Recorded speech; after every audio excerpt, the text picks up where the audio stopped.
Right, here we go. Welcome viewers, by the way. Thanks for clicking on my video, and I dare say a fair few of you might actually know me. So you know what I'm at, you know the crack, and you know I don't give a shit. So there you are. Leave your comments down here and subscribe. What's the matter with you lot? Just hit the subscribe button. If any new videos I do come out, bam, you've got them. So right, I just want to talk a little bit about the ionosphere and angles of radiations of antennas and what it means in relation to talking on the skip, but DXing basically. What's going on? Why are you not getting back to them stations that you can hear that may well be in America? Bear in mind I'm in England. I'm presuming that most of the viewers are going to be in England. But it applies to wherever you are in the world, providing you can understand my language, English, sort of, be fine. Right, what's happening when you're listening to stations coming in from other countries? Their signal goes up, hits the ionosphere, and then rebounds back down again, hits the earth, rebounds back up again, hits the ionosphere, comes back down again. You get the idea. I'm not going to go on and on and on, but that's basically what's happening to your signal. It can't escape the atmosphere because of the ionosphere. It's ionised. Sometimes it's more ionised than others. So I haven't got a blackboard to draw this out, so I'll just see if I can't do it with my finger. You've got your antenna, so it's in the middle here, and you're transmitting, let's just say, a high angle of radiation. What happens is, and we'll presume that the bottom here is the earth here, right along the bottom here, the bottom of the image that you can see. And we'll presume that the top of the image, up the top here, I can't do it, that's the ionosphere. We'll see if we can't do this. Your antenna's in the middle, your signal goes up, back down, up, back down, and it goes around the earth, and where your signal comes back down, you will be heard. And that's what's happening when you're hearing stations from abroad. Their signals bounce back down, you can hear them. Now if you've got an antenna with a low angle of radiation, you've got a slight advantage, well, quite a big advantage in actual fact, because what's happening is your signal is going up, but it's going up at more of a gentler slope up to the ionosphere, so it's hitting the ionosphere further away for one, then it's bouncing back down further away, etc. And you'll get longer distances like that, because each time your signal bounces back to earth, it gets attenuated, or some of the signal is lost. And that is why, if you live near the coast, you've got a massive advantage, because seawater is very reflective, and the signals will travel across right the way across oceans, because each time they come back down, a very little amount of the signal is lost, because it just reflects straight back up. Sounds a little bit incredible really, but that's basically what's happening. So I'm losing my train of thought here. Right, skip and ionosphere. You hear skip because other people's radio waves can't escape planet Earth. They're bouncing back down off the ionosphere, and the ionosphere gets ionised by solar radiation from the sun. There's other things that you can get, like sporadic E and whatnot, and on VHF, if you're licensed, you get a thing called ducting, happen every now and again. And basically what happens then, the best way I can describe it is, or how I was explained it happens, VHF, your signal on paper just travels in a straight line.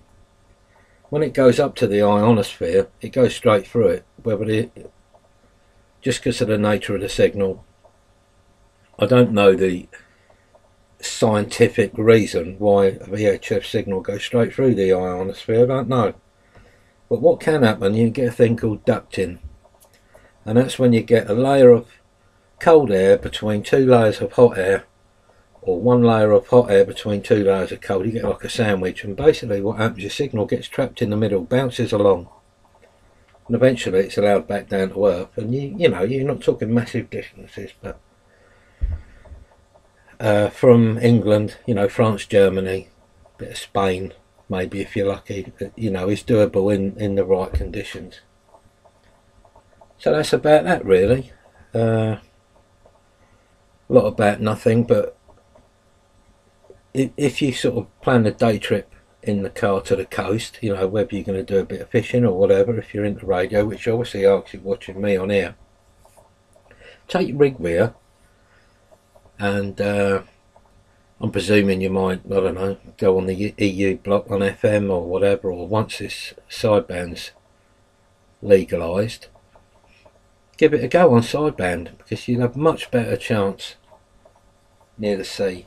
The closer to the sea you can get, the better, because that salt water signal will go up, and it will, you know, I just told you.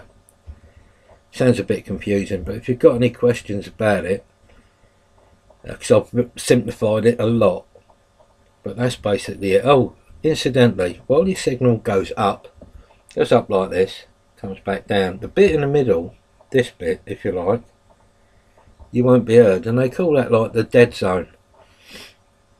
And quite often I've heard on HF, I don't know if any of you are licensed or whatever, I am, because most of us are, you know, even if you're only an M3 like me, different times of the day you'll get different ranges.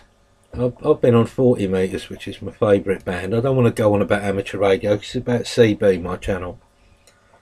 Sometimes you'll only hear people 200-300 miles away. Half hour later you'll hear people that are 20 miles away, which is quite rare. The skip, you know, it goes shorter.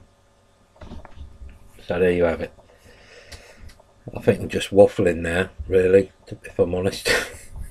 I've done all the stupid stuff on the other video, but it wouldn't be like me if I didn't do something stupid here, would it? So there you go. I like wildlife, and I've rescued quite a few animals, and there you go. It's just escaped there.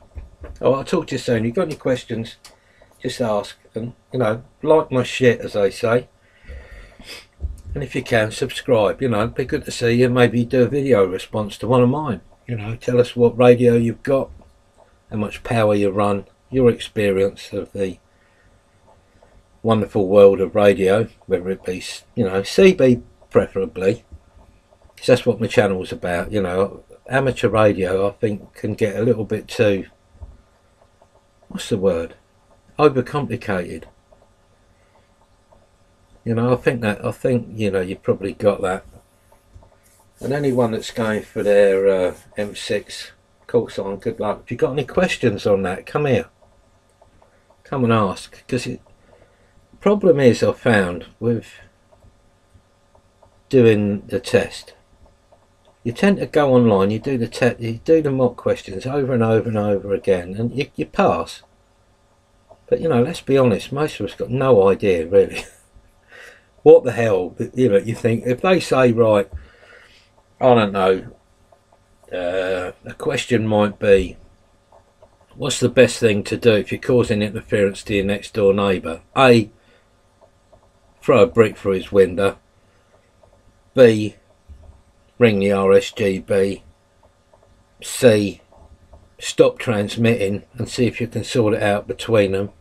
You know, that's an easy one, because the obvious one is to stop transmitting. That applies incidentally to CB as well. If you're causing interference, don't be a twat, don't get gobby with your neighbours and blame it all on him. See if you can sort it out amicably, because most things, you know, be neighbourly, sort your shit out, because at the end of the day, when he looks out of his window, he's looking at your aerial. You know, they ain't got to say too much, and you end up with a council, and we can't have that there, and you know, a lot of you lot will all know about that. Leave your comments here if that's happened to you.